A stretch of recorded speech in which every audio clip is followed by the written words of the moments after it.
Good morning. I am Dr. Marciano Franco Iñaki Echeverria Rosario IV. I am the former medical director of the Tabao College Hospital. I am right now a medical officer 3 of the Donsol District Hospital. I am a student of Masters in Hospital Management in Emilio Aguinaldo College under Professor Richard Lirio. I belong to Group 3, uh, and we are assigned or we've chosen to present a telehealth project for the Bicol Regional Teaching and Training Hospital in Legazpi City. And my group mates are Dr. Jose Gabriel Peñas, Dr. Rafaelita Tayab, and Dr. Virgiline Paniterse. So I am assigned to report on the telehealth process or the telehealth process flow. So the telehealth process flow has its own diagram. It is divided into two: the family medicine and the telemedicine triage. Now, all the calls revolves around a teleclerk or a group of telehealth clerks who will entertain calls and they redirect calls on appropriate services depending on the condition of the patient and the recommendation of the family medicine and telemedicine triads. Now, if the patient wish to consult family medicine, the teleclerk shall direct the call towards a department senior resident, or particular the family medicine department senior resident, for further to further entertain the patient's complaints and needs. And if the call comes from a consultation referral from another doctor or a hospital for that particular matter of lesser or lower level than BRTTH, which is usually the case because BRTTH is a referral hospital. Also, the teleclerk, upon knowing that it's coming from another hospital or coming from another doctor, the call shall be redirected again to a department senior resident, depending on the case being referred.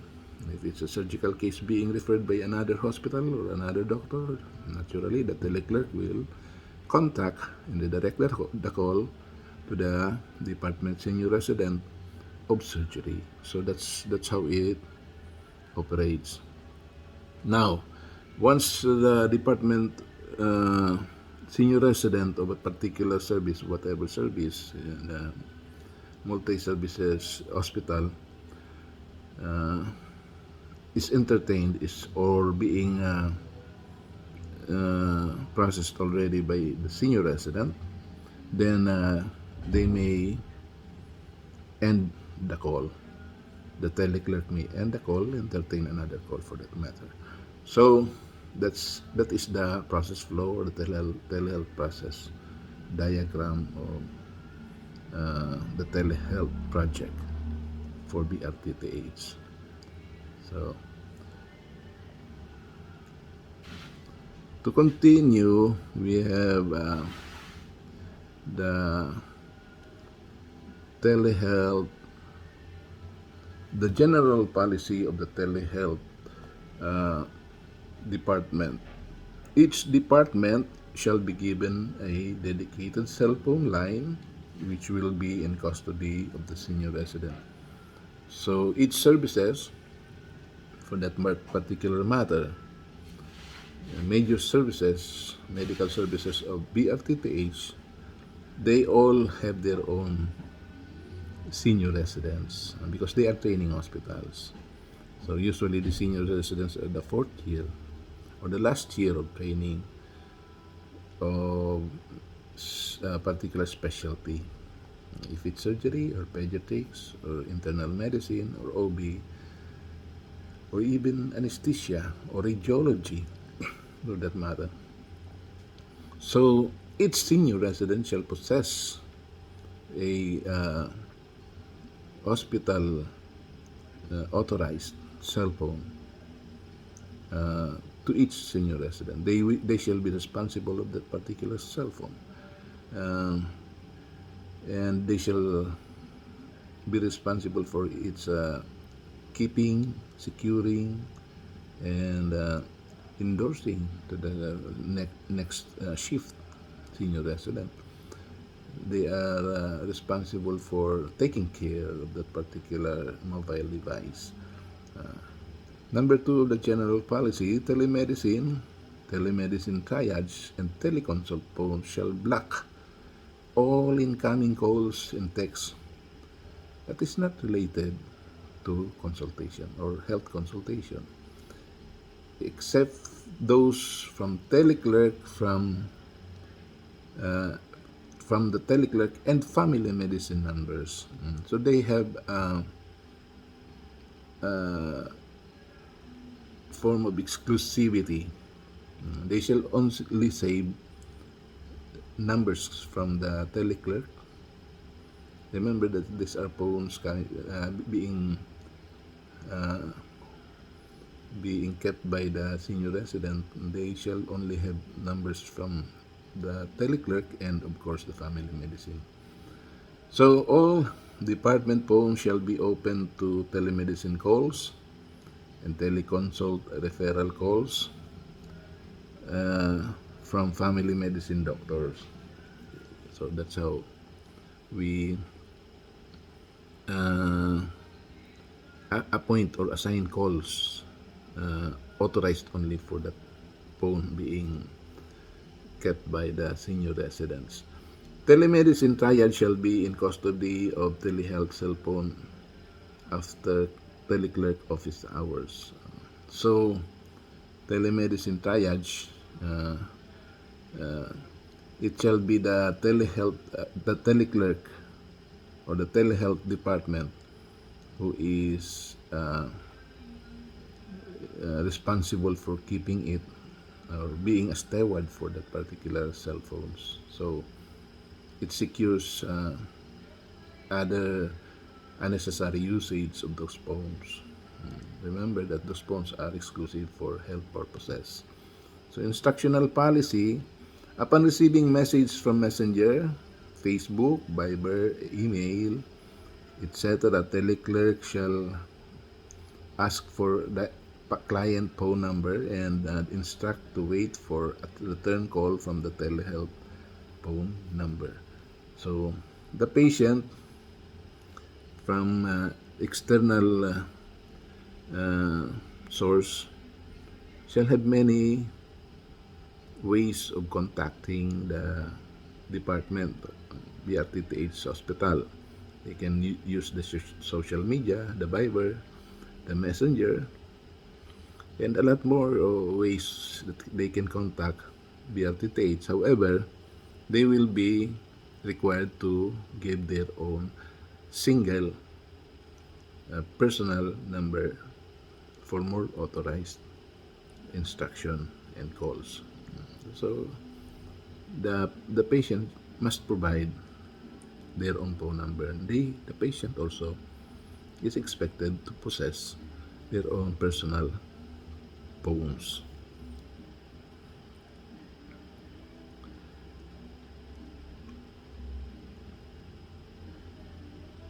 Teleclerk calls client or receive calls inputs transaction into system to generate a transaction code. So each once the patient using their own phones, personal phones, using their own personal numbers, uh, they shall be assigned with a code generated by the teleclerk. This code shall be their form of identity or their form of pass or uh, for them to be allowed to communicate with the system, with the teleclerk.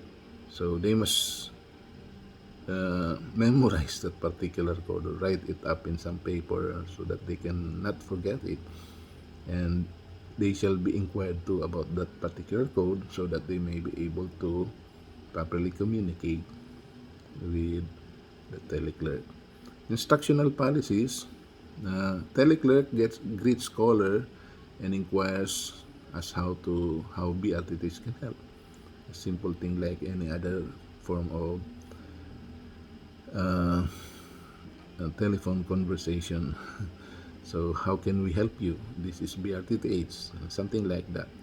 The teleclerk identifies caller if doctor or patient. So if the caller is a doctor, the patient, the doctor shall be redirected to proceed to the telemedicine process. So they shall be entertained by senior resident there on the telemedicine process. It's a doctor-to-doctor communication now. So otherwise, proceed to the teleconsult process. If it's a patient, yeah, the telemedicine triad shall follow teleconsult process as if teleclerk. So if it's a patient, they shall be referred to or redirected by the teleclerk to the senior resident on the outpatient department of the particular services they need to inquire of, or in response or uh, uh, to the particular in response to the particular needs of service they want. So telemedicine process. Telemedicine. The teleclerk instructs caller to wait for a call from telemedicine triage. So they have to wait. So, yun. It's a grinding process sometimes. Telemedicine triage informs caller of conditions of telemedicine.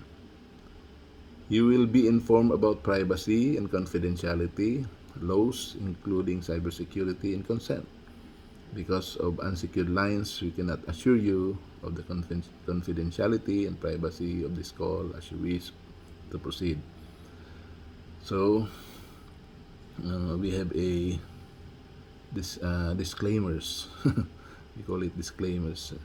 So, because of, patient have the rights to privacy and confidentiality. However, no one can guarantee through unsecured lines, like social media, like even our telephones. Nobody can guarantee that nobody's wiretapping it or recording our conversation. So there's no certainty at all. So we have to inform the patient. But uh, if their need outweighs the risk, so probably they will agree to continue. If yes, proceed to the next steps. If no, abort and thank doctor for the call. So if they do not trust the system, they can always refuse. But if they want, if they desire to talk to a health specialist, so they can proceed with the risk of cyber issues. So yeah. Get details, full name, name of health facility, and contact number. This is in case of referral. Get the full name of the patient and of course the referring personnel. If he's a doctor, the name of that doctor and the name of the facility and the contact number. If it comes from a district hospital, or if it comes from a private hospital, they should take note of those information and of course the contact numbers. Ask if caller number used is office phone or personal number and record. It's important also. to know if it's an official phone or if it's a personal phone. Ask for reason to call. Why did the patient call? What was the complaint? Yeah, that's the what was the reason for the doctor referring the patient to BRTTH. So there are information that needs to be answered. Case management, referral, state condition. There's no patient BRTTH doctor relationship. So in that process, without yet the direct communication between the patient itself and any personnel of the BRTTH, it cannot be considered as patient-doctor relationship. Patient-doctor relationship must have the presence of the patients as well as the doctors communicating with each other, having a full rapport, and the patient completely trusting the doctor, and the doctor completely giving informed consent. So that is the process to obtain a patient-doctor relationship. Answer query or transfer to department concerned. If call is transferred, department receives call and answers query. So otherwise proceed to step 3. Step 3 is actually to end the call. Transfer referral. The transfer referral for the telemedicine triage shall transfer to department concerned if necessary and shall advise caller to prepare referral.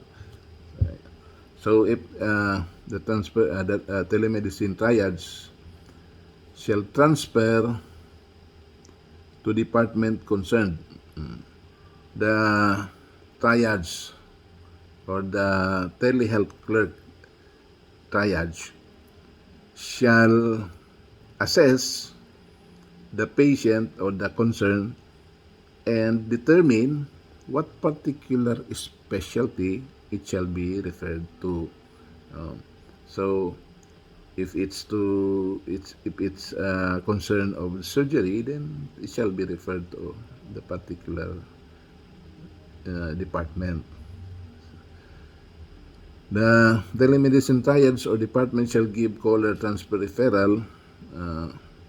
So a referral is needed. The patient or the doctor contacting BRTTH must prepare a referral letter that shall be carried by the patient if the patient is being transferred to BRTTH with the full information of how the patient was managed in the previous hospital, what was given, what was the meds given, what are the fluids given, what are the laboratories and their results, and all other information like general information for that particular patient.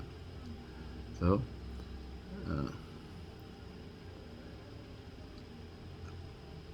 okay, then ends the call. Now, the telemedicine triage or department shall text teleclerk of all outcome for record purposes. So it does not end at all in having all those information. The senior resident or the telehealth or the one that entertained the case must inform the teleclerk for record purposes. They must be aware of what happened to the transaction between the referring doctor and the accepting doctors. Then the teleclerk shall record the telemedicine triage report. So everything must be recorded. So in our parlance, health parlance is everything should be documented. Should be in some form, maybe chart, outpatient chart. Write everything that you know about the case there for future purposes, not necessarily legal all the time, but it's also for legal purposes. So, yeah. For the telehealth policy, setup is manpower. For the manpower, we need a teleclerk, a telemedicine triage, a family medicine, and of course the departments. The surgery, pediatrics, medicine, internal medicine, obstetrics, anesthesia for that matter, or ancillary, or the radiology department, ultrasound, X-ray, MRI, CT scan.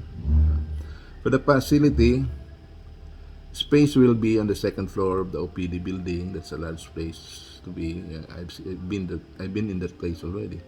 Provision of the following: air conditioner, of course, landline, cell phones for each department, lowest plan available for unlimited call or text for Globe and Smart. Yeah, we must apply also medical economics. Telehealth policy setup is tables and chairs, laptop and mouse, headset with mic, whiteboard with markers and eraser, logbooks, ball pens, stable internet connection, other office supplies. So I guess that is all I was appointed to report on. So thank you for giving me this opportunity to share my pieces of knowledge regarding this project. That's all. Thank you so much.